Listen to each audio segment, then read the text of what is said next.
Es que es un momento muy importante en la vida del ser humano, en realidad, este momento de nos sentamos a la mesa a comer. Una de las consecuencias es la malnutrición. Es una dificultad para tener una dieta o unos nutrientes equilibrados en nuestro organismo. Puede ser una dificultad en cantidad o en calidad. Cuando hablamos de cantidad, podemos hablar también de desnutrición, pero también puede llevar al sobrepeso y a la obesidad. Se están viendo muchos problemas de alimentación en niños que están malnutridos, pueden estar en percentil y en talla en la norma, pero sin embargo luego cuando haces un equilibrio nutricional tiene carencias. No significa que porque esté en peso y en talla esté bien nutrido.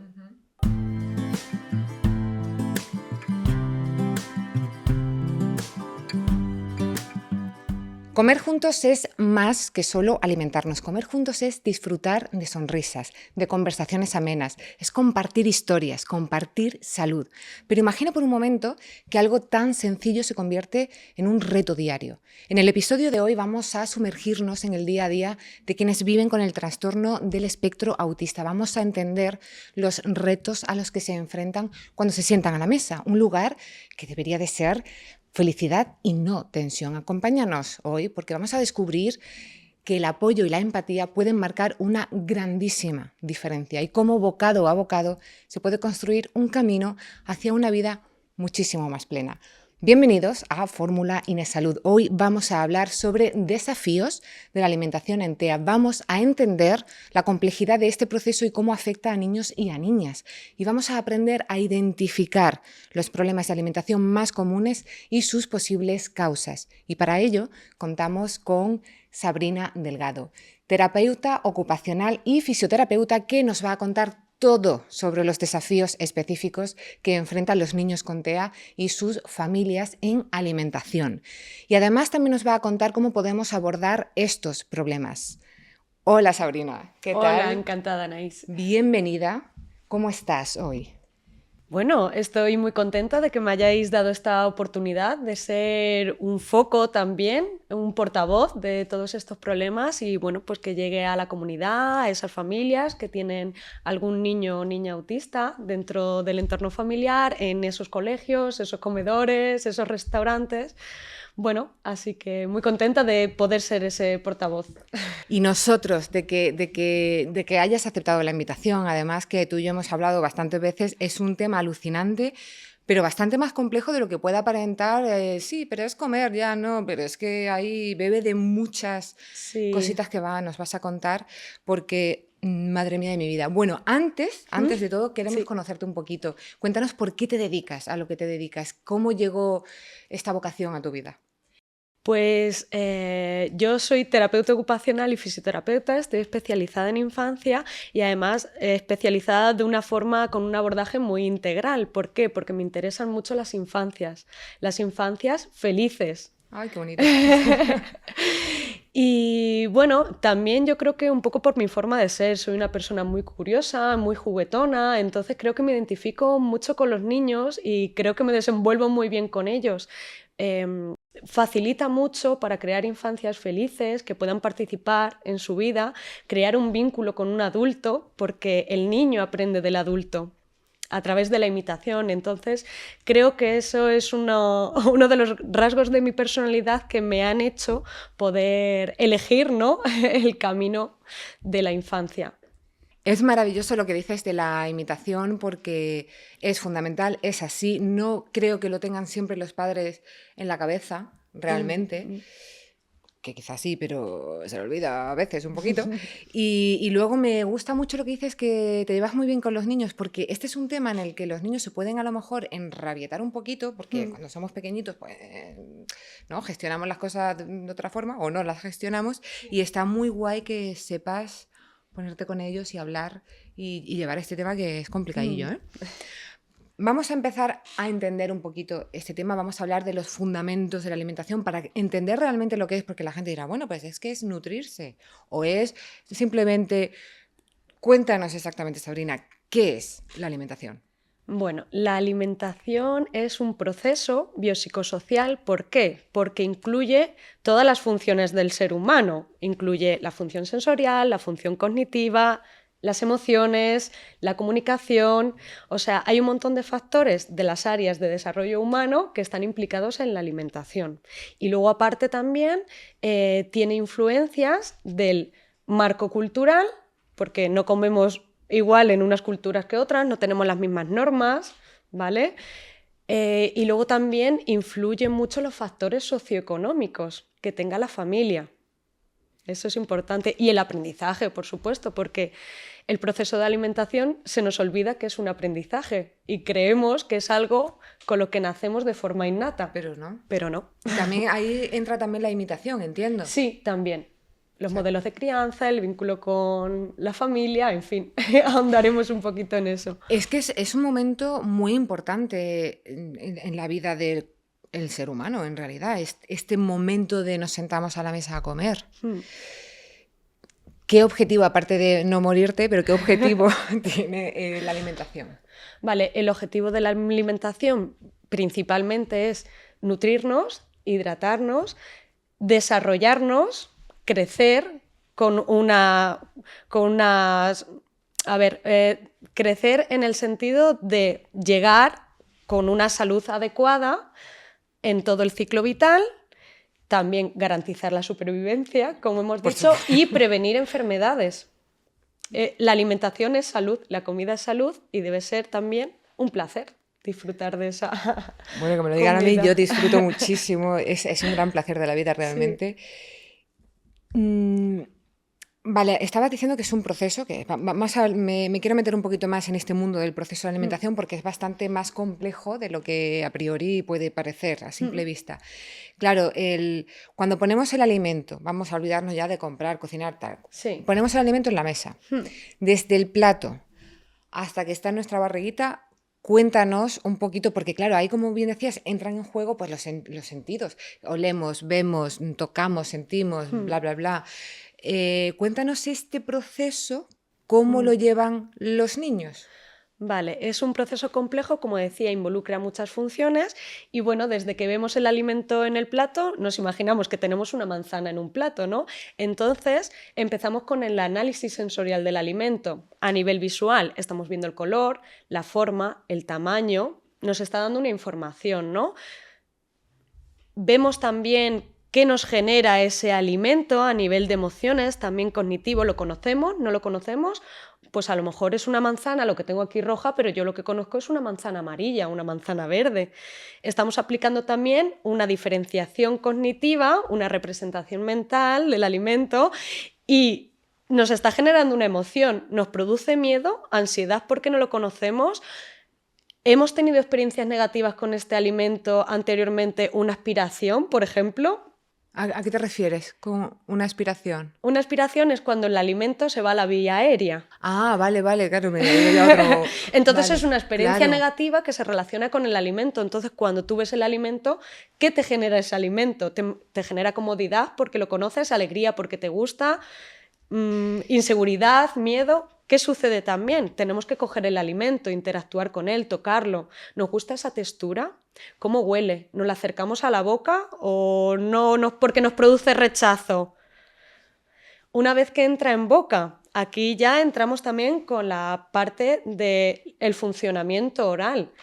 Cuando entra en boca tenemos que abrir la boca, sellado labial, dientes, el espacio que queda entre los dientes y las mejillas, la lengua, el paladar, todo esto tiene un funcionamiento motor. Si tú no coordinas bien la lengua o no cierras la boca o eres respirador oral, vas a tener un problema de masticación y de gestión de bolo alimenticio. No vas a poder generar un bolo que puedas tragar con seguridad. Y luego dentro de la boca también nos genera otras sensaciones, como el sabor, el aroma. ¿Es duro o es blando? ¿Es chicloso? ¿Tiene grumos? ¿Qué me genera estas sensaciones? ¿No? Todo esto hablamos también de procesamiento sensorial. El procesamiento sensorial incluye 8 sentidos, no 5, como nosotros conocemos. Cuéntanoslos. Sí, vale. Los sentidos que todos conocemos es la vista, que ya hemos hablado de ella en el análisis del alimento. El olfato, cuando nos acercamos al alimento, también nos puede producir rechazos, ¿no? El gusto en la boca, el oído también influye en la alimentación, en la masticación. Por ejemplo, si estamos comiendo comidas crujientes, crac, crac, crac, eso tiene sonido y también nos da información cognitiva sobre ese alimento. Pero es que también tenemos que tener en cuenta el sentido táctil, que está no solo en las manos cuando cogemos el alimento, sino en la boca. Claro, la textura. Que es, claro, la textura que sentimos sobre ese alimento. Pero también los sentidos que no conocemos habitualmente, que no se ven, son el procesamiento propioceptivo, que es la posición del cuerpo, nos ayuda a tener un buen control postural, a manejar bien las manos, ¿vale? De forma coordinada, a usar los cubiertos. Esto es importante para la autoalimentación. El sentido vestibular, que está en la cabeza y nos informa acerca de la posición de la cabeza o del movimiento. Si tenemos una posición así, con la cabeza agachada, no vamos a poder tragar de forma correcta, y si la tenemos abierta tampoco, porque se va a cerrar toda la vía, ¿vale? Y tenemos otro sentido, que es el interoceptivo, que nos habla de las sensaciones internas: hambre, sed, dolor, ¿vale? Todo eso, de hecho, se dice que la alimentación es el acto cotidiano más complejo a nivel sensorial, porque interactúan los 8 sentidos. Mientras estamos comiendo, estamos recibiendo señales de todo eso, además del ambiente, si hay ruidos ambientales, etcétera, etcétera. Claro, es un mundo. Es un mundo. Y para una persona tan pequeñita que está todavía descubriendo el mundo, nunca más la vida, a lo mejor, claro, pues cuando te das con algo, cuando tal, en fin, lo que decías antes de que si a lo mejor te has atragantado en un momento dado, se te ha ido por otro lado, o que ese color... Claro. Si a lo mejor ves algo, hombre, no se me ocurre ahora mismo un alimento azul, que a lo mejor lo hay, seguro que lo hay, pero bueno, un color que tú dices... Los alimentos, por ejemplo, de color verde o de color oscuro, como unas lentejas, suelen causar mucho rechazo a nivel visual. Por eso los niños suelen comer menos verduras, por el color y también por el sabor amargo. Claro, supongo que nos hablarás luego más adelante de cómo podemos ir entrando en vereda, porque es que dices, a ver, te prometo que lo verde es bueno. Sí. Bueno, todo esto nos has contado, ¿estos son fases o estos son solamente los sentidos? ¿Hay fases en este proceso? Claro, te he hablado de los sentidos que influyen tanto los niños como los adultos en todas las personas, pero sí que hay fases. La fase de análisis del alimento, que ya te lo he explicado un poco, con su procesamiento sensorial, y luego está la fase de habilidades motoras, que es masticación y deglución. La masticación es un acto voluntario, hay que aprender también a masticar y se aprende a través de la experiencia. ¿Que no de la imitación? La imitación nos ayuda a ver cómo lo hacen los adultos para nosotros aprender cómo lo hacemos, pero en realidad la masticación se aprende a través de experiencias con los alimentos. Entonces no es lo mismo comer un alimento blando, que simplemente con subir la lengua y tragar es suficiente. Cuando hay un alimento chicloso como una carne, necesitas masticar y además movimientos rotatorios de la mandíbula, de apertura. Cuando son, por ejemplo, galletas que son crujientes, hay que pegar el bocado, pulverizar con las muelas, pero no hace falta pulverizar mucho porque la propia insalivación hace que se forme el bolo alimenticio y se trague fácilmente como una papilla. Entonces, todo ese funcionamiento se perfecciona con la experiencia de la alimentación. Entonces, tenemos esa fase de masticación, que es la formación del bolo alimenticio, y es una fase voluntaria de movimientos coordinados de la lengua para formar ese bolo, y luego la lengua lo que hace es que choca contra el paladar y se deglute el alimento, que ahí empieza una fase involuntaria y que forma parte de los reflejos. Ahí ya no tenemos nada que hacer, ahí ya nuestro sistema nervioso Claro, funciona. te iba a decir voluntario, pero ya entiendo por qué es voluntario e involuntario, porque digo, yo en realidad no estoy como pensando la lengua, cómo la muevo, tal. Claro, es como nosotros, claro, lo hacemos de forma automatizada, pero es un proceso complejo. Y has dicho algo que me ha llamado mucho la atención y te iba a decir esto, ya no... ¿Por qué? Porque a los niños, en general, bueno, y a todos, a los mayores también, nos gusta a lo mejor una galleta, que me han entrado muchas ganas de comerme una galleta antes que un puré un puré o unas lentejas. ¿Por qué el crunchy? ¿Qué nos hace el crunchy? ¿Qué nos gusta? Creo que tiene que ver más con esa información sensorial, ese crunchy, pero también en esa facilidad a la hora del manejo dentro de la boca. También el sabor, es un sabor dulce, Claro, es un sabor, claro, chocolate. claro. Hidratos de carbono, también aceptamos mejor los hidratos de carbono. Igual no hay tanta diferencia con los purés, pero sí hay mucha diferencia, por ejemplo, con las lentejas, porque las lentejas son texturas mixtas, con muchos colores, con muchos elementos que muchas veces no identificamos. Los colores oscuros que te he dicho. Entonces, tanto cuando tú ves el alimento, pues no te genera mucho placer poder explorarlo, ¿no? O meterlo en la boca, y luego aparte, pues esa textura cuando está en boca es un poco como gel, o depende cómo se haya preparado, que influye mucho también el cocinado, si es más líquida o es más puré, más triturada. A ver, las lentejas es que están súper buenas, pero, A mí me encantan. pero y el pescado también es como, ¡ay! Sí, también el pescado creo que igual tiene que ver un poquito más con el olor, ¿no? Y también un poco con las experiencias que hayan recibido los niños a lo largo de su vida.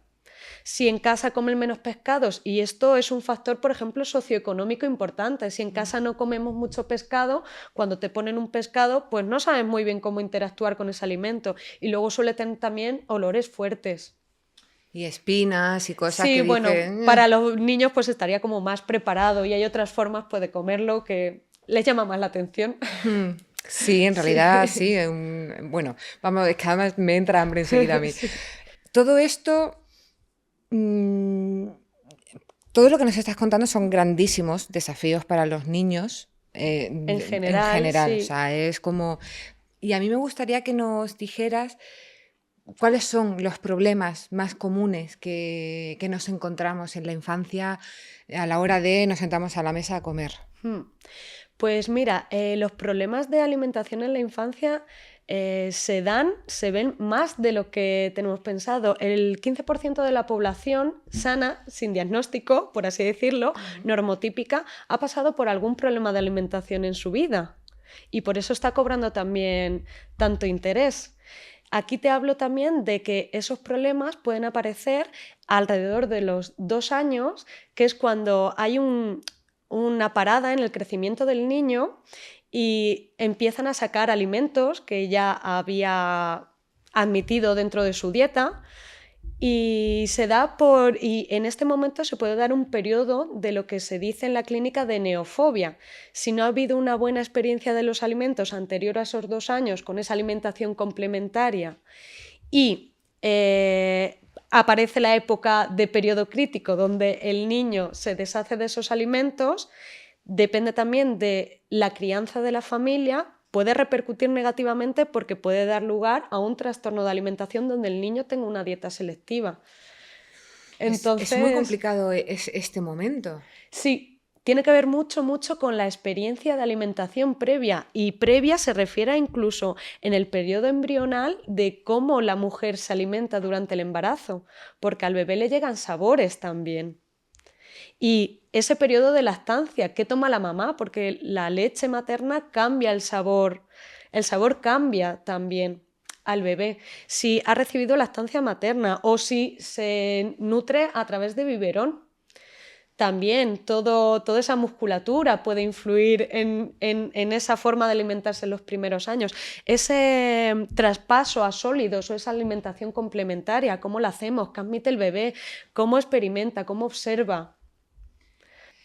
Me resulta fascinante ese mundo. De hecho, estoy pensando muy mucho, que no nos vamos a meter ahí porque eso es para otro, pero en el Baby Led Weaning, esa forma que yo he podido ver cómo lo han hecho y me ha alucinado, me ha parecido fascinante, me ha encantado. Creo que todo el mundo lo debería hacer así, pero claro, cada uno, Sí. evidentemente, pero entiendo que esto es, bueno, Un momento crucial. es muy...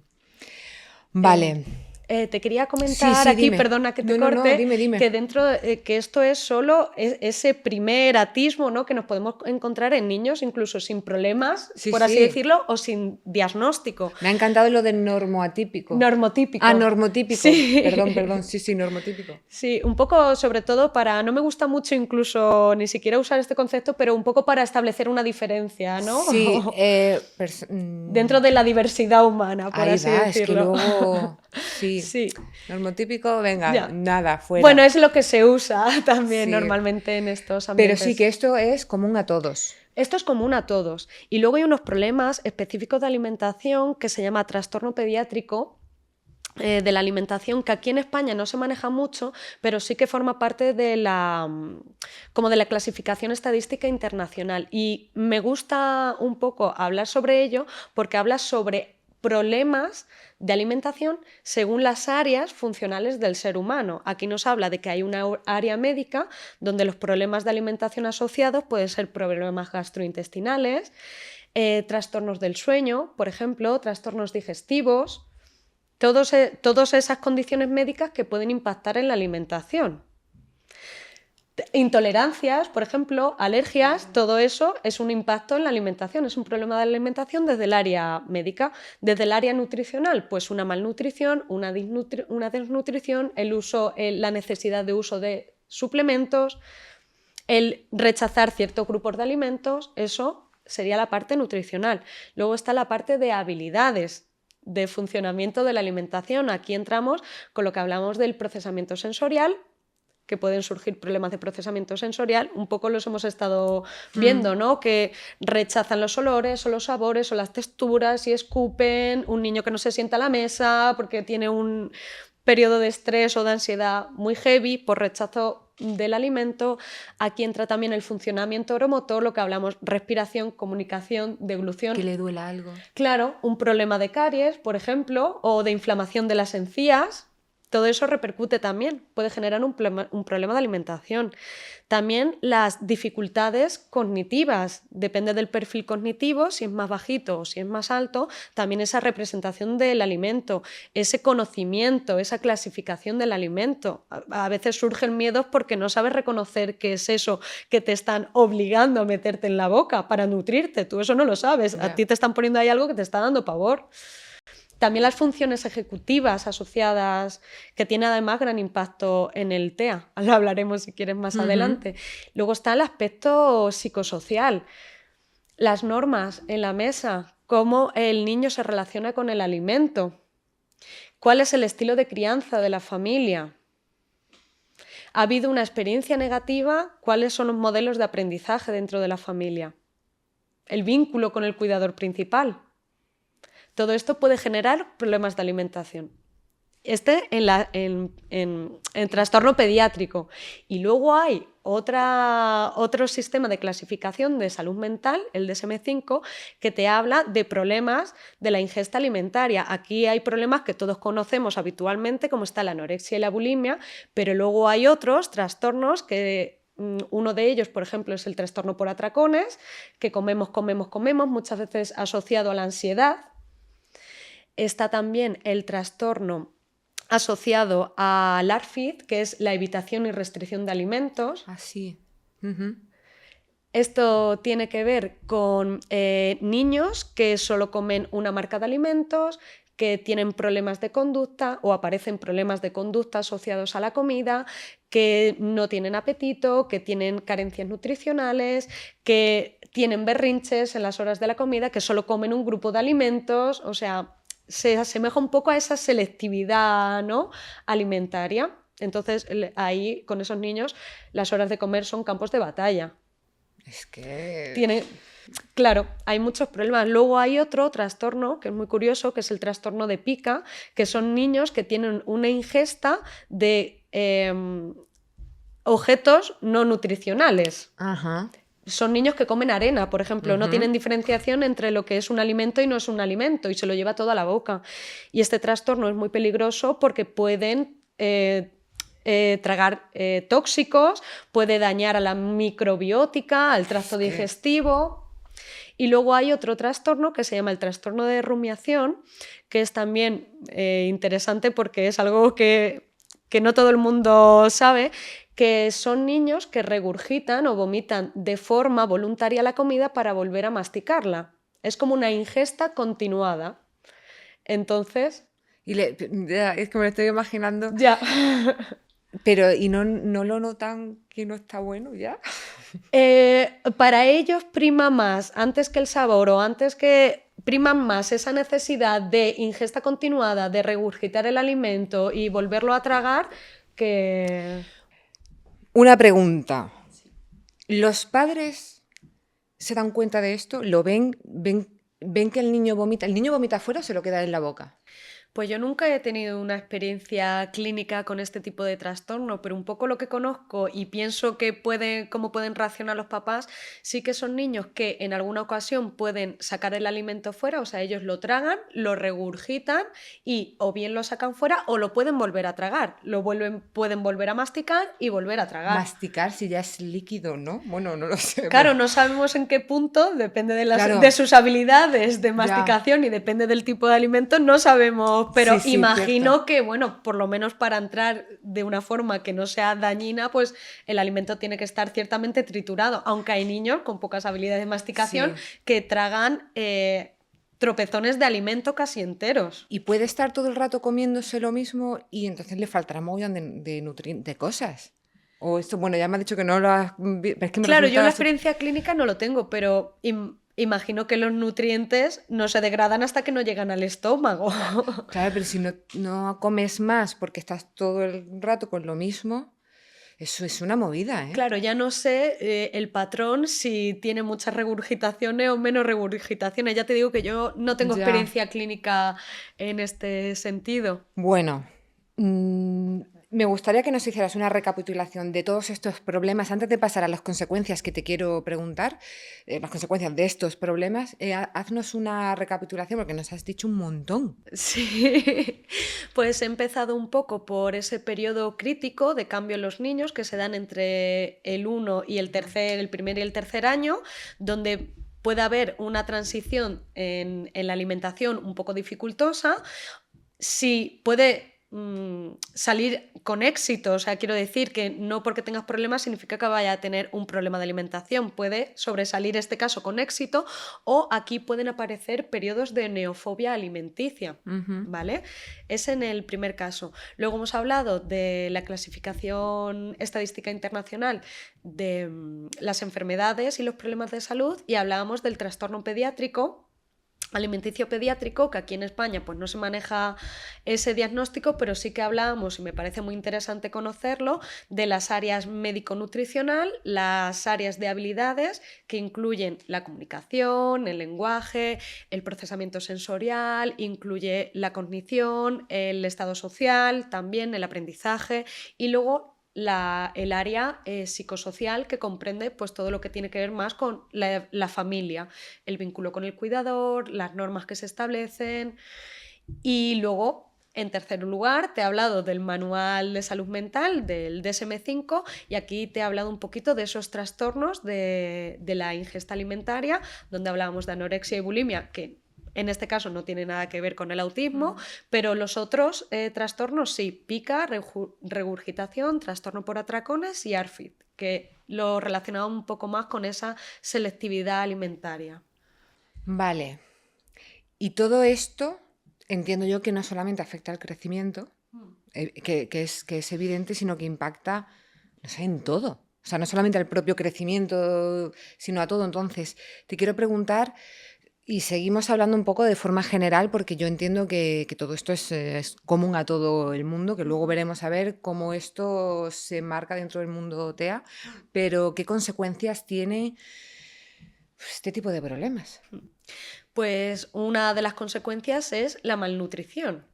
Y tenemos que saber qué es la malnutrición. La malnutrición, que no me sale la palabra, es una dificultad para tener una dieta o unos nutrientes equilibrados en nuestro organismo y puede ser una dificultad en cantidad o en calidad. Cuando hablamos de cantidad podemos hablar también de desnutrición. Claro, que no es lo mismo que malnutrición. Claro, que es déficit de nutrientes. Claro, desnutrición. Pero también podemos hablar de cantidad, que puede llevar a la desnutrición, pero también puede llevar al sobrepeso y a la obesidad. Que eso genera también otro tipo de consecuencias para la salud. Que eso, desgraciadamente, se ve demasiado. Claro, incluso Hay muchos problemas de alimentación, se están viendo muchos problemas de alimentación en niños que están malnutridos, pueden estar en percentil y en talla en la norma, ¿no? Pero, sin embargo, luego cuando haces un equilibrio nutricional tiene carencias, ¿vale? No significa que porque esté en peso y en talla esté bien nutrido, ¿vale? Y luego está la obesidad, por ejemplo, que son niños que tienen más peso del que deberían tener y eso tiene también un impacto muy significativo en aparato cardiorrespiratorio. Tan pequeñitos ya. Claro, tan pequeñitos y también, por ejemplo, en el funcionamiento cotidiano. Son niños que a lo mejor no pueden participar comúnmente en los juegos motores o sensoriomotores o en educación física, o sea que hay un impacto también en la participación social de esos niños. Y luego aparte, pues esa desnutrición, por ir un poco detallando, esa desnutrición pues, puede llevar a problemas estomacales, gastrointestinales, de la flora intestinal, puede llevar a no estar en tu peso y en tu talla adecuada, en problemas de crecimiento, en alteraciones incluso del crecimiento craneal, que tienen problemas, claro, en el desarrollo madurativo, en cómo se desarrolla la mandíbula, en la masticación, en la deglución, en la respiración. O sea, estos son impactos. Sí. ¿Hay más? ¿Hay alguno que tú digas, en el desarrollo y en el bienestar? Pero bueno, en el desarrollo puedes decir, o ¿qué impacto puedes decir que es el más impactante? No, el impacto más... Severo. Hombre, el déficit de nutrientes, aparte de no estar en tu talla y en tu peso adecuado, lo que hace es que tengas una falta de energía que no puedas sobrellevar de forma cotidiana. Entonces, claro, todo el funcionamiento diario en tu vida va a estar involucrado. O sea, vas a ser un niño que no vas a estar atento a los aprendizajes, que no vas a participar en el cole, que vas a tener dolor, que claro, que incluso tienes inapetencias. O sea que es como un retorno a más problemas de alimentación. Luego lo que te comentaba también para el desarrollo madurativo, si no se desarrollan a nivel cráneoencefálico, ¿cómo va a crecer, cómo se va a expandir el cerebro, cómo va a asumir nuevos aprendizajes, nuevas conexiones neuronales? Es que impacta directamente en el aprendizaje. Qué importante y que a veces qué poca atención le damos. O sea, le damos atención, pero a veces no. Bueno, ha comido lo que sea, pero... Y sobre todo con estos ritmos tan rápidos de vida, que comemos cualquier cosa, que todo lo compramos como que ya está muy procesado, en fin. Esa relación, ¿no? También con el alimento, cómo nos educamos en la alimentación, cómo nos relacionamos con el alimento. ¿Le damos ese valor, esa pausa, ese conocimiento, esa exploración? Es que además, si por tiempo o por lo que sea, por lo que sea, le damos simplemente o casi siempre pues esos alimentos procesados, cuando le damos comida real, de verdad, muchas veces la rechazan como ya para siempre. Muchas veces por falta de experiencia. Sí, en realidad sí, porque sí, yo creo que sí, a ellos... Sí, bueno, es como esto es desconocido para mí, me genera estrés y ansiedad, y cuando te genera algo estrés y ansiedad, lo primero es que vas a tener una reacción aversiva de evitación. Los periodos de ansiedad además liberan un químico que se llama cortisol, que además influye en el apetito, o sea, que disminuye el apetito. O sea, es un círculo vicioso. Y Sabrina, todo esto que nos estás contando, ¿qué tiene que ver con el TEA? O sea, me imagino que mucho o todo, pero aquí ¿cómo lo encajamos? ¿Cómo lo encajamos? Pues en el TEA, cada niño y niña autista es un mundo, pero todo lo que he comentado anteriormente tiene un impacto directo en la alimentación en el niño o niña autista. Es decir, puede parecer tanto el periodo de neofobia o incluso tener problemas de alimentación ya desde la lactancia. Podemos ver que en esas áreas o en esas habilidades funcionales, por sus propias características, ya viene con una maletita, ¿no? Por así, de problemas o dificultades o desafíos a los que se enfrentan en la alimentación. Y luego, sobre lo que hablábamos del DSM-5, dentro de los comportamientos más típicos del TEA, tenemos muchos de ellos. Entonces, claro, ¿qué tiene que ver con el TEA? Que tenemos que conocer muy bien el proceso y los problemas de alimentación para adaptarlos a las características específicas del TEA, porque van a aparecer muchos de ellos, o todos a la vez. Es que me puedo imaginar, pero entonces ¿hay realmente diferencias o no tanto y se acusa más? Claro, las diferencias que existen son las diferencias específicas o la clínica o las características especiales que tienen los TEAs en el procesamiento cognitivo, en el procesamiento sensorial, en las estructuras anatómicas, musculoesqueléticas, que suelen aparecer con un tono más bajo. Todas esas características de TEA pueden influir en que aparezcan todos estos problemas de alimentación. No es que sean diferentes, sino que pueden ser muchas o pueden englobar varias. O tenemos que saber diferenciar entre unas y otras para saber cómo intervenimos. Claro, es que es un mundo. A mí me gustaría que incidiéramos un poquito en eso y que nos dijeras cómo influyen, que nos dieras ejemplos de cómo influyen estas características en la alimentación. Vale, sí. O algo así que veamos un poquito más claramente. Vale. Un poco haciendo alusión a las áreas que hablábamos anteriormente, yo creo que es una forma un poco más clara de verlo, ¿no?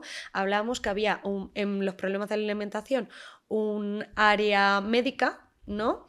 Pues en niños y niñas TEA, en el área médica, por ejemplo, suele haber muchas alteraciones gastrointestinales por una dieta pobre o por tener muy poca experiencia en grupos de alimentos, que está relacionado con vómitos, flautulencias, gases, dolores, enfermedades inflamatorias. Todo esto ya de por sí, con la experiencia que tienen los niños TEA en esta alimentación restrictiva, ocasiona alteraciones gastrointestinales. Muchos tienen comorbilidades, por ejemplo, con trastornos del sueño que generan mucha ansiedad. Entonces también inapetencia. Eso bueno, está todo un poco relacionado, ¿sí? Pero en el área médica podemos ver estas alteraciones estomacales también, típicas de TEA, ¿vale? Claro, porque son ellos los que dicen, por lo que estoy entendiendo, Sí. creo, como este alimento no. O sea, es como que ellos, por lo que sea, un poco más...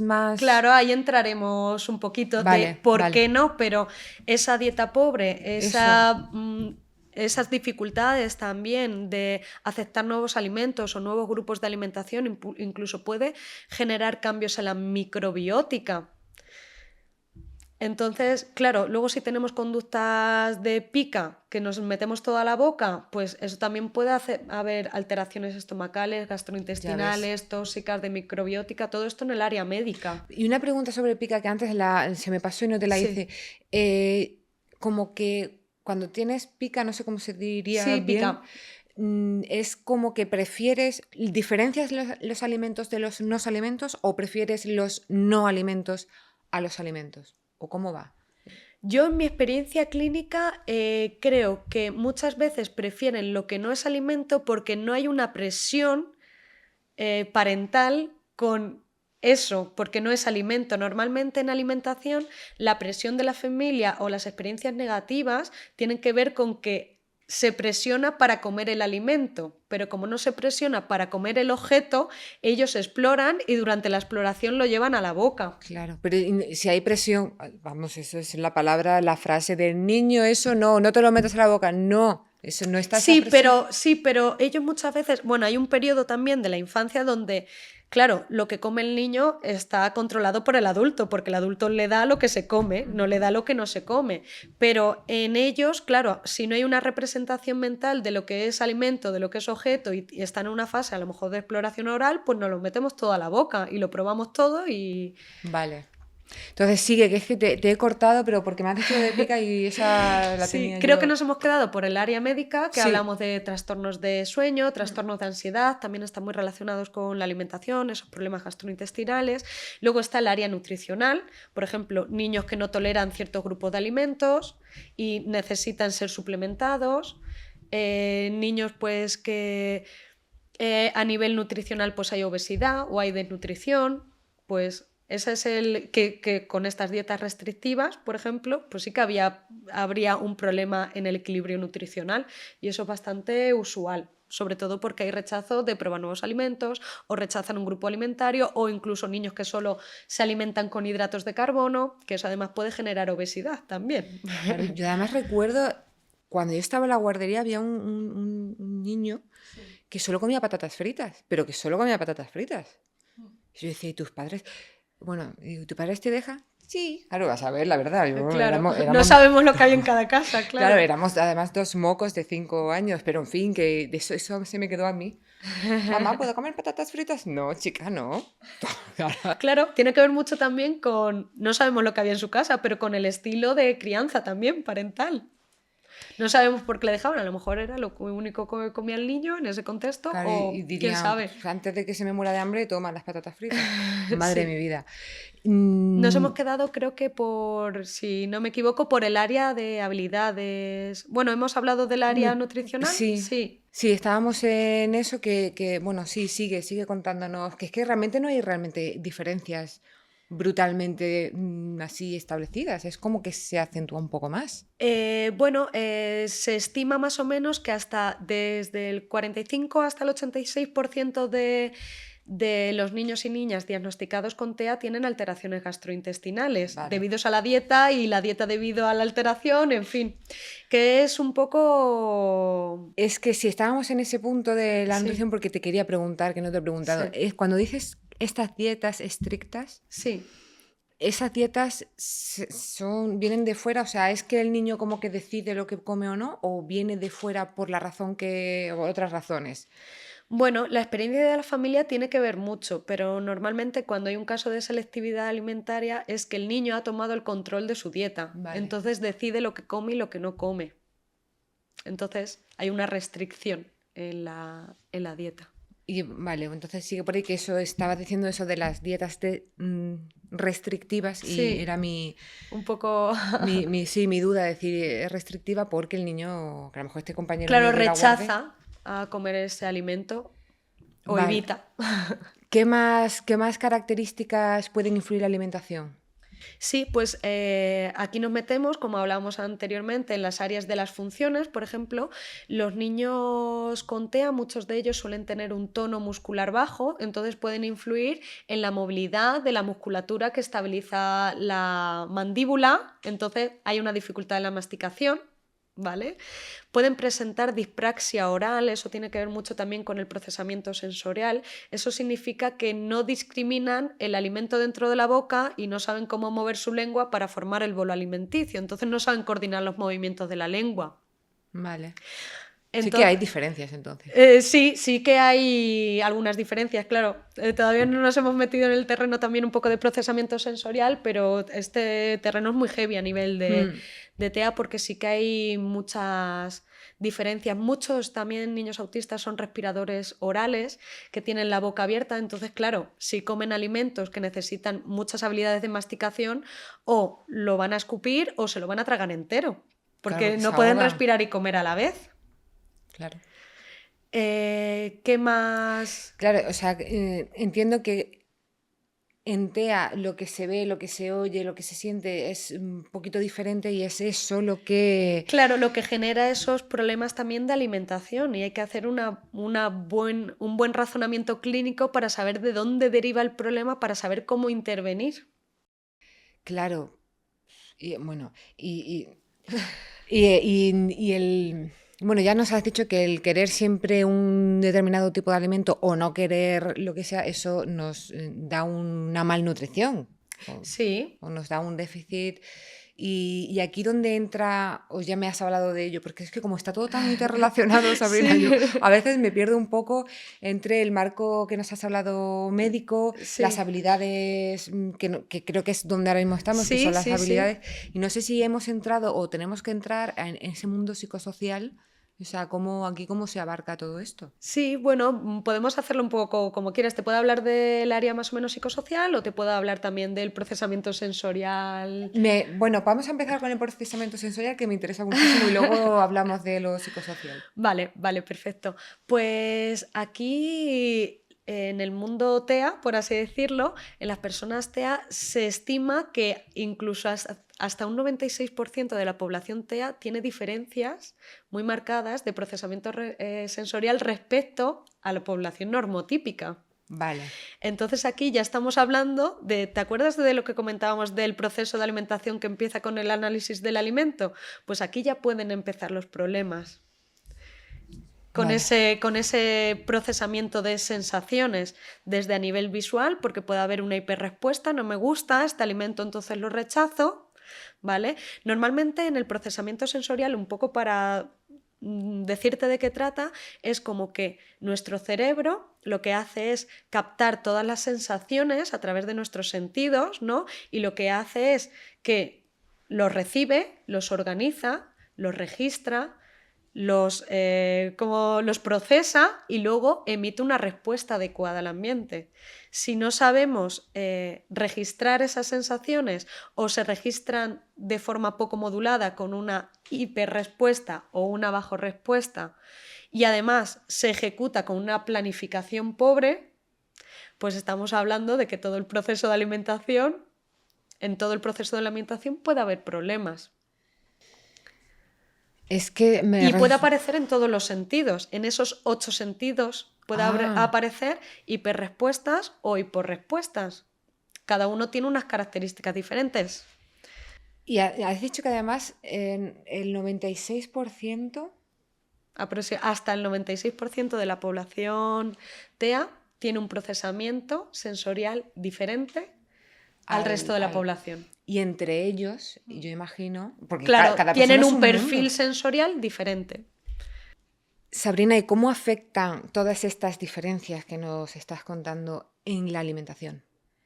Pues mira, hay tantos perfiles sensoriales como niños y niñas TEA, entonces, por seguir un patrón un poco más o menos común, los niños que tienen lo que vemos nosotros, dificultades en la regulación, significa que son niños que están o muy estresados, por así decirlo, o muy excitados o muy nerviosos, entonces el enfrentamiento al desafío normalmente va a ser con rechazo, evitación, carreras, entonces no van a poder observar ni sentarse a la mesa. Cuando hay un nivel de alerta muy bajo, suelen ser niños pues que tienen inapetencia, que se tumban encima de la mesa, que entonces la relación con el alimento tampoco va a ser la idónea. Entonces nosotros tenemos que regular un poco ese nivel de arousal, se llama, ¿no? Para responder de forma adecuada.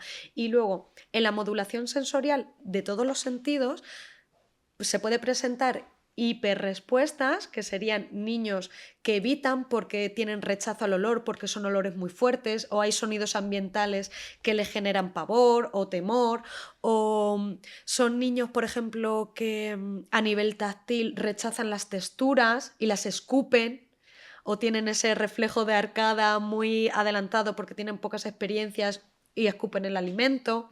Son niños más evitativos, ¿no? O más restrictivos. Los niños con hiporrespuesta, pues son más o menos niños pues, que no le interesa el alimento, que tiene poca apetencia, que son niños que no tienen una respuesta muy idónea, tienen una respuesta muy baja al alimento. Entonces van a ser niños que no van a tener interés, no van a masticar el alimento, no van a interaccionar con el alimento. Entonces nosotros ahí lo que tenemos que dar es o estímulos excitatorios para un perfil o estímulos calmantes para buscar ese equilibrio en la respuesta.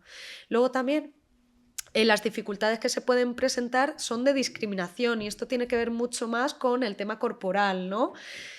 Si no discrimino, ¿cómo uso mi cuerpo para organizar y ejecutar un plan motor? ¿Cómo me siento? Un niño que se sienta tumbado, pues la interacción con el alimento no va a ser la idónea, incluso a la hora de la deglución. Un niño que está muy tenso, ¿cómo mueve sus manos para autoalimentarse? ¿Cómo coge los cubiertos?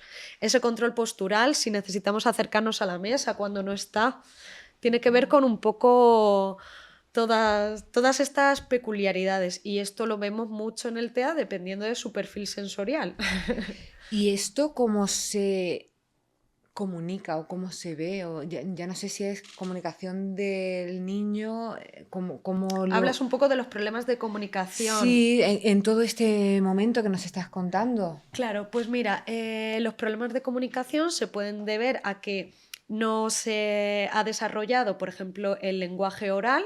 Entonces, cuando no se ha desarrollado el lenguaje oral, aparte de todos los problemas que podemos tener a nivel orofacial, ¿no? Porque, claro, si no se desarrolla el lenguaje oral, que trabaja mucho la coordinación de la lengua, también los movimientos musculares, pues también las experiencias sensoriales de la alimentación va a haber dificultades, ¿vale?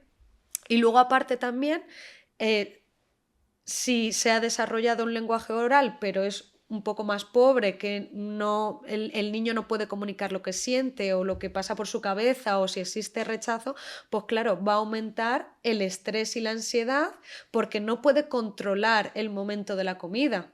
Si no le damos unas herramientas adecuadas para que él pueda decirnos me gusta o no me gusta o quiero más o no quiero más, va a generar problemas seguramente de conducta, va a generar berrinche porque no nos puede comunicar qué está sucediendo en ese momento de alimentación. Nosotros tendríamos que saber leer de alguna forma. Has dicho que antes del perfil bajo, del perfil alto, creo que Sí, es como la respuesta, ¿no? Que hay niños como que... claro, eso lo vemos en las conductas del niño. Hay veces que cuando hay problemas de comunicación, nosotros tenemos que saber cuáles son las conductas asociadas a esa evitación o esa falta de interés en las respuestas del niño. Y hay veces pues, que están enmascaradas con ese nivel alto o bajo de alerta, porque el niño no está adecuado al ambiente, sus respuestas no pueden estar adecuadas a ese ambiente. Me sigue pareciendo un mundo, ¿eh? Es que me parece súper complicado. Ya me parece súper complicado con normotípicos o como se diga así, pues ya cuando tienen a Algunas características más particulares sí, asociadas, con ¿no? una alta sensibilidad con tal y no se expresa y ahora pues, es que es una movida Un mundo. es un mundo muy grande. Ser padre no es fácil. Nada fácil. Nada fácil. Mm, Me has hablado ya, ya no sé si me lo has contado o no, el área psicosocial, que es un poco lo que estamos hablando de la comunicación, yo entiendo, ¿no? En este mundo. Claro, por una parte, pues sí, la comunicación también influye Claro. en el vínculo que tienes con la familia, si te puedes comunicar, si esa comunicación es atendida por la familia de forma correcta, si hay luchas de poder, por ejemplo, el niño hace un berrinche, bien por en la hora de la comida, que en la hora de la comida no suele haber problemas conductuales, los problemas conductuales son derivados de un estrés en el momento de la alimentación. Ujú. Entonces, claro, en ese momento los papás tienen las herramientas adecuadas para dirigir a nivel conductual, los estamos acompañando, hay normas en casa, comemos con los niños imitan la relación que los adultos tienen con los alimentos.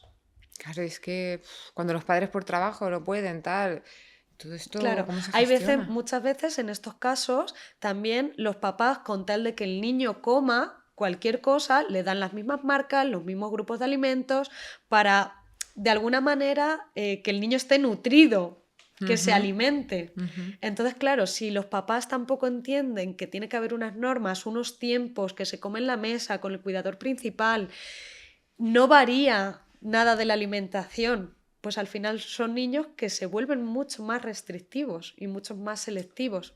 Porque incluso hay una faceta que se llaman food jacks, que son niños muy, muy selectivos, que no tienen ningún tipo de variación en su dieta y que se aburren, se queman y los pocos alimentos que tienen los sacan de la dieta. ¿Y qué comen? Pues en casos de selectividad muy severa, comen un alimento. Hay veces que hay niños que se están alimentando siendo mayores de biberones o de papillas o Madre de mía. croquetas, por ejemplo. Pero ¿y si llega un momento en el que se aburren y se aburren del único alimento que toman? Bueno, hay una forma de prevenirlo, pero claro, las familias pues no suelen conocerla. También Ya. el proceso de las familias a la hora de trabajar los problemas de alimentación también es duro y tienen que ir a una y tienen que ser pequeños cambios y además que no genere rechazo y experiencias negativos. Claro, Hay que saber usar ese circuito del placer, ¿no? Para generar sensaciones positivas en los niños con respecto a la alimentación. Todas las familias tienen que llamar a Sabrina porque, O otros terapeutas bueno, ocupacionales sí, o otros profesionales que se también dediquen a, que relacionados. estén especializados, que me encantaría preguntarte, que no sé si me va a dar lugar porque quiero hablar de otras cosas, pero Sí. mm, yo creo que por una conversación que tuvimos a lo mejor hay un poco de carencia, necesitamos más profesionales dedicados a esto porque es que me parece un mundo Claro, que necesitamos mucha en la ayuda ahí. actualidad los problemas de alimentación están cobrando mucha importancia porque es verdad que se está viendo lo que te decía, que un porcentaje más o menos alto, ¿no? Para lo que considerábamos que era problema de alimentación, afectan a toda la población. Y luego también tenemos que tener en cuenta que el 1% de la población son personas autistas. Y si ese 1% de la población tiene problemas de alimentación, incluso voy más allá de todo esto. Se estima o hay estudios que dicen que un signo temprano de TEA son los problemas de alimentación en Fíjate, edades tempranas. fíjate. Entonces, Adem- para que veas la relación sí, que hay en todo esto. además comentábamos antes, fuera de cámaras, Sí, estábamos hablando de que es el niño tal y que me decías, es que muchas veces al ver que el niño tenía autismo, sí. se descubre que el papá o la mamá también lo tiene, pero no estaba Y ha diagnosticado. pasado desapercibido, Es sí. que es... Suelen ser personas autistas de alto funcionamiento que pasan por una fase de enmascaramiento. Ellos aprenden muy bien las normas sociales, cómo interactúan otras personas, pero claro, van enmascarando esas dificultades que tienen que luego pues se ve que en la vida adulta dicen, pues si es que mi hijo es igual que yo y se descubre ese diagnóstico también. Qué fuerte me parece. No sé si nos has acabado de contar todo el mundo psicosocial porque te quiero preguntar sobre otra cosa. Te quiero Sí, preguntar... quería incidir Sí, solo un poquito en sí. decir que dentro de estas áreas también está la área de comportamientos y ahí incluiríamos ese pica, esa rumiación, ese ARFID, ¿vale? Y esa ingesta compulsiva o falta de intereses sobre alimentación. Son comportamientos, no conducta, comportamientos asociados que aparecen en TEA con los problemas de alimentación. Uf, es que ya te preguntaría, comportamiento, conducta, ¿en qué se diferencia? Sí. ¿En qué se diferencia un comportamiento de una conducta? Pues un comportamiento son acciones que son acciones cotidianas que tienen que ver con el funcionamiento y la conducta es lo que conocemos como una buena o una mala conducta. Vale, o sea, algo cotidiano y Un, lo otro un es un momento comportamiento es como más... una acción. Vale, cotidiano, acción y conducta es un poco más como un momento Sí, determinado que no como, es sí, lo sí, normal, sí. ¿no? Vale, vale. ¿Cómo las familias? Sí. Es que que algunas veces se verá muy claramente, pero otras veces no. ¿Cómo las familias pueden detectar esto? ¿Qué te encuentras tú en consulta en Sí, este pues sentido? mira, algunas manifestaciones, por ejemplo, tempranas, ¿no? De los problemas de alimentación es pues que tienen periodos de lactancia muy breves, muy cortos, o se inicia más tarde, no llegan a la alimentación complementaria porque tienen dificultades con los cambios de textura o no pueden ampliar grupos de alimentos o solo comen un grupo de alimentos. Son niños donde la hora de la comida siempre es un berrinche, siempre es una pelea, siempre es una lucha de poder. Son niños que no tienen una talla, un percentil por debajo de la norma. ¿Que Son sí o que no? que sí, Que sí, que puede sí. ser Vale. normal. En selectividad normalmente en TEA puede ser por debajo porque no hay una buena ingesta de nutrientes de todos los grupos alimenticios, ¿vale? Pueden ser niños que no se sientan a la mesa, que no conocen las normas, que no saben usar los cubiertos, pueden ser niños que corren, que están todo el día corriendo frente al alimento porque es una conducta, ¿no? Un comportamiento que se ve de evitación.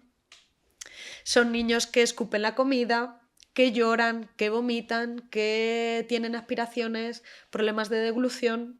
Claro, hablamos, todo esto es como algo generalizado, no significa que porque haya un momento determinado No, no, claro, tiene que ser un poco y generalizado. repetitivo, ¿no? Sí, sí, esa, Algo cuando nos llegan a la clínica, ¿no? A la clínica y nosotros los cogemos, pues nos dicen, mira, es que no come esto, no come lo otro, está todo el día llorando, evita, escupe, no hay manera de darle nada, o come el yogur blanco de la misma marca y le he comprado otra marca diferente y no se lo come, no, o Incluso llegamos a este punto, que comen siempre las mismas marcas, que el alimento tiene que ser presentado de forma invariable y como le presentes el alimento cortado de otra manera, o niños que ven el alimento entero y lo reconocen, y niños que le haces trozos y ya no lo Y ya quieren. no. De hecho, te iba a decir, y si le pones otra marca de yogur, por Sí, ejemplo, y se lo pones en... Claro, pero ya me estás diciendo que ya está presentado de forma claro, diferente. aquí puede ocurrir dos cosas. Si le presentamos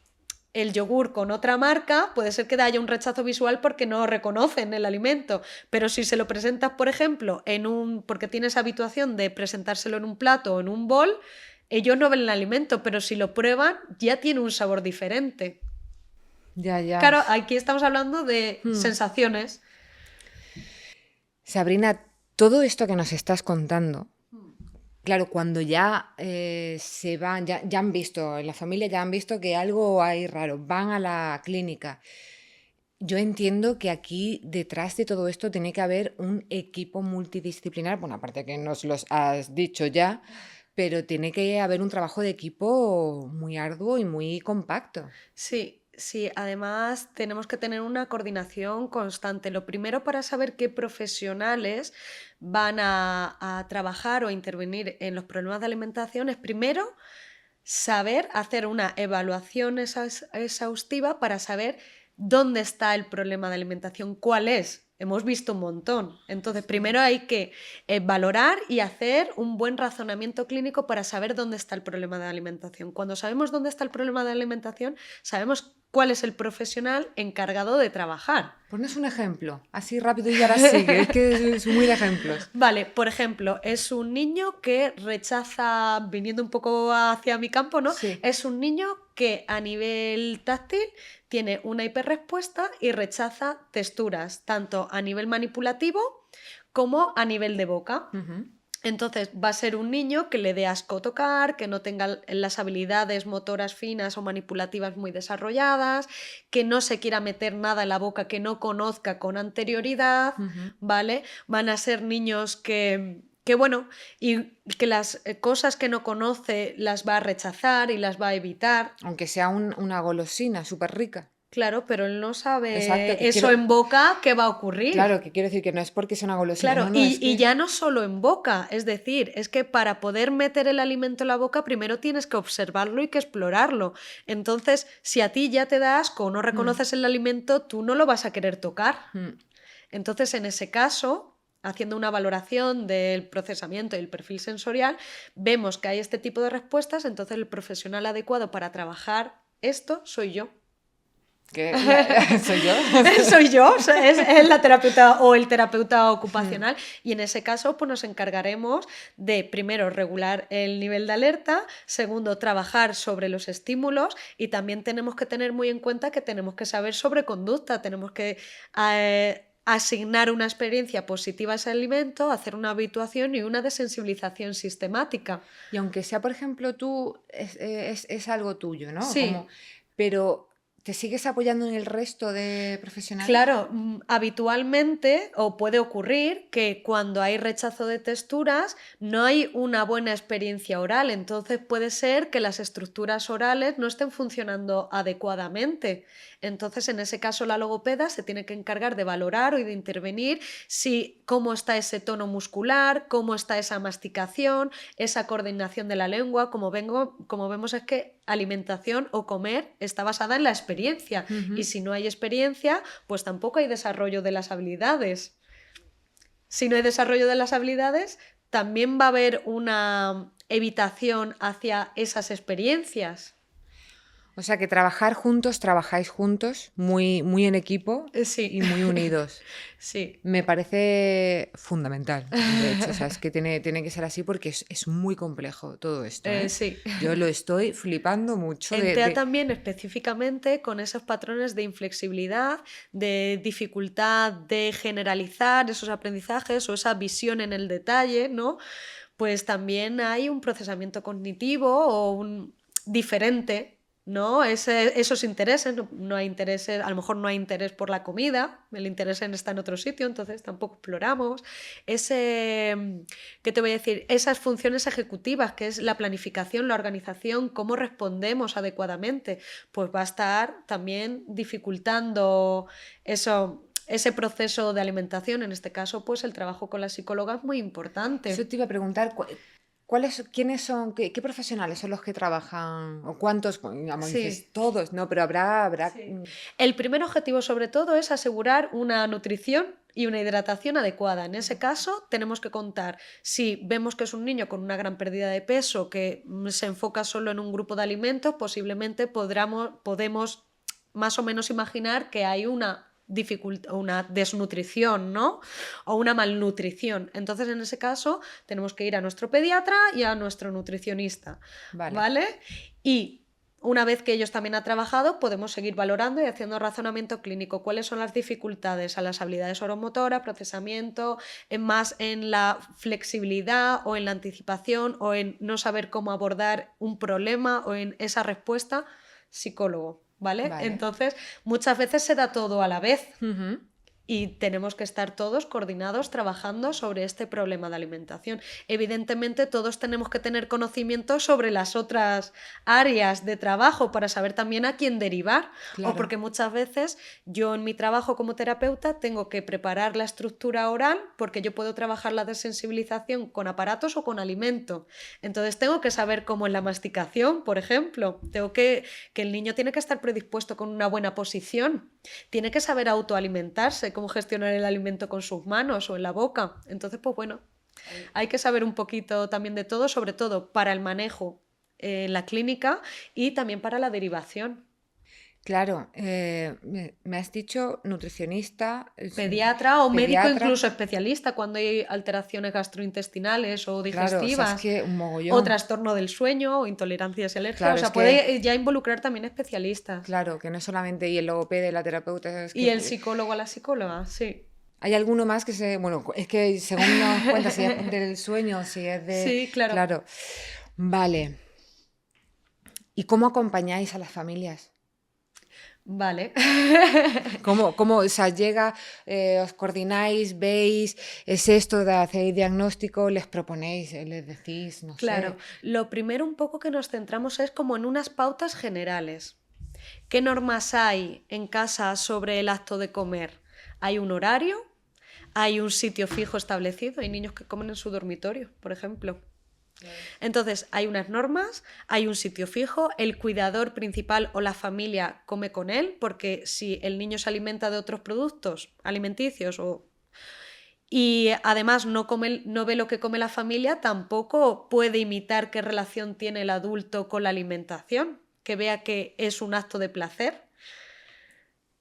Claro, entonces estamos privando de muchas experiencias respecto a la alimentación al niño. Entonces, lo primero es eso, establecer una estructura, que sea un ambiente calmado, fuera de ruidos o de un ambiente muy, ¿cómo decirlo? Como muy sobreestimulante para que el niño esté calmado a la hora que eso nos ayuda a la regulación, a la hora en la que nos relacionamos con el alimento. Sí. No sé, es que me está imaginando la típica casa donde está la tele súper alta, la no sé qué, todo. Muchos niños, precisamente también con TEA, lo que hacemos es que esa parte atencional hacia el alimento la obviamos porque como él no quiere ese alimento, lo que hacemos es que le ponemos una tablet. ¿Sí?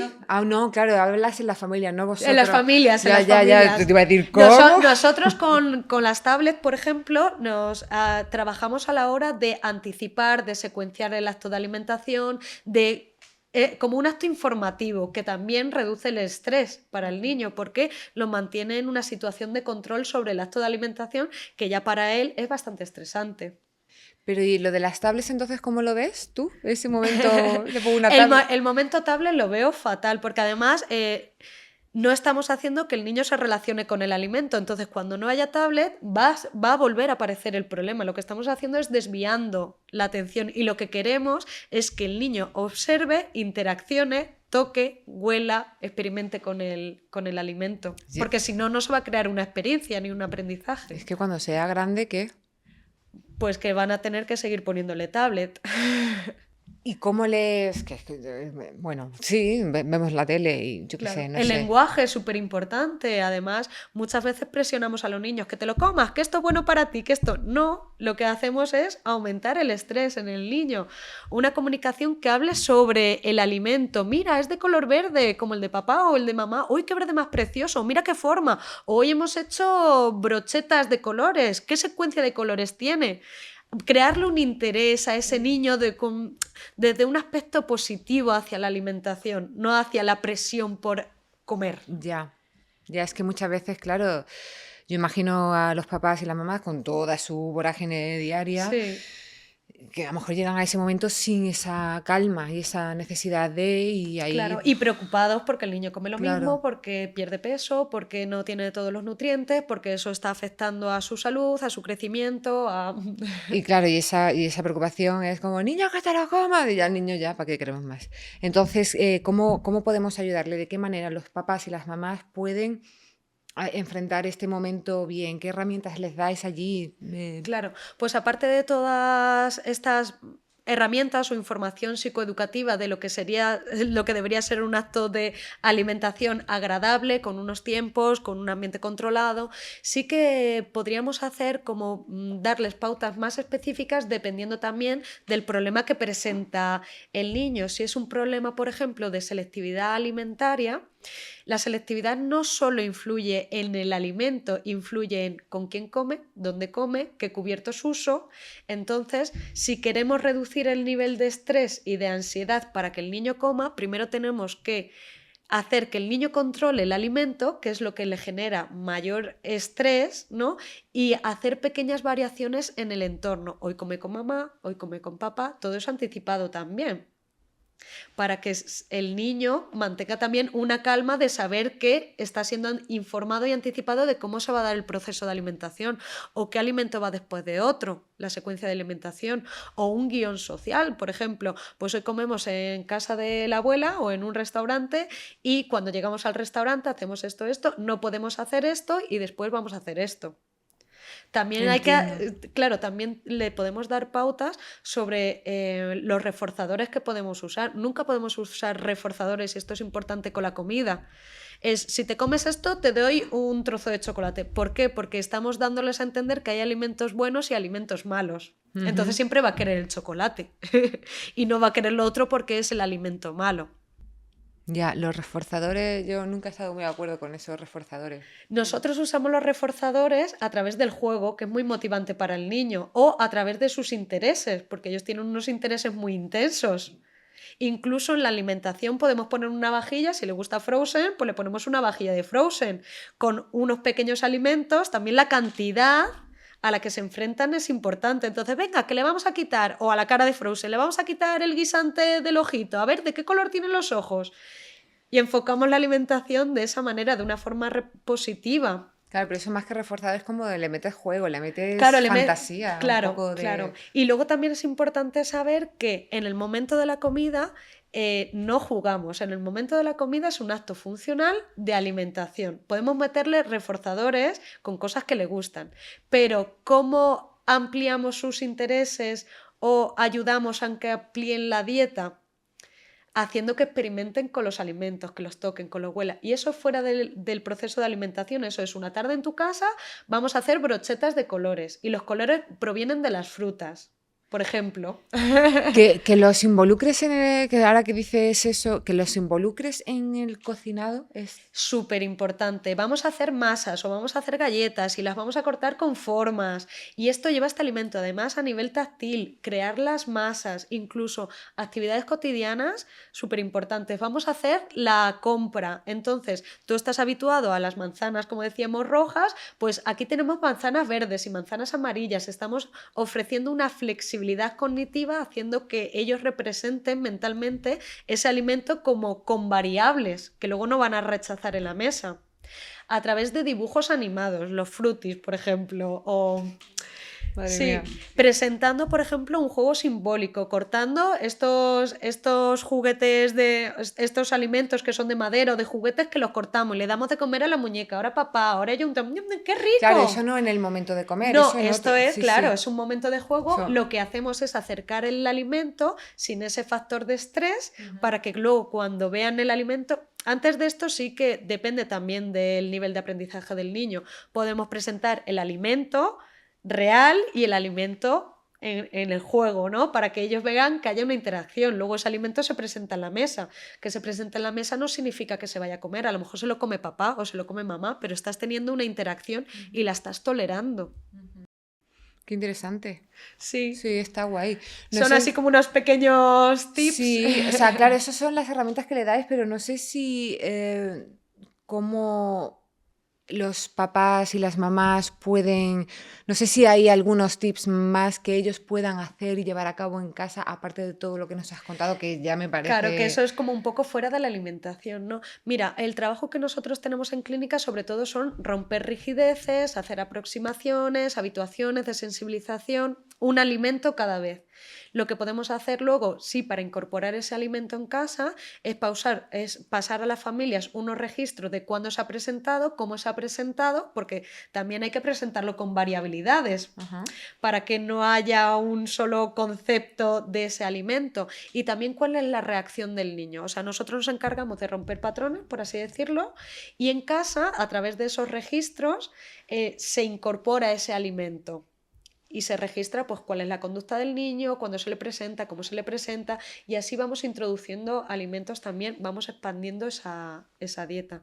Depende, claro, te lo estoy diciendo así de una forma muy, muy rápida, pero es que también depende del problema. Cuando hay una visión muy detallada de lo que ocurre, tú no puedes poner muchas cosas en el plato, pero sí que puedes hacer al niño que participe.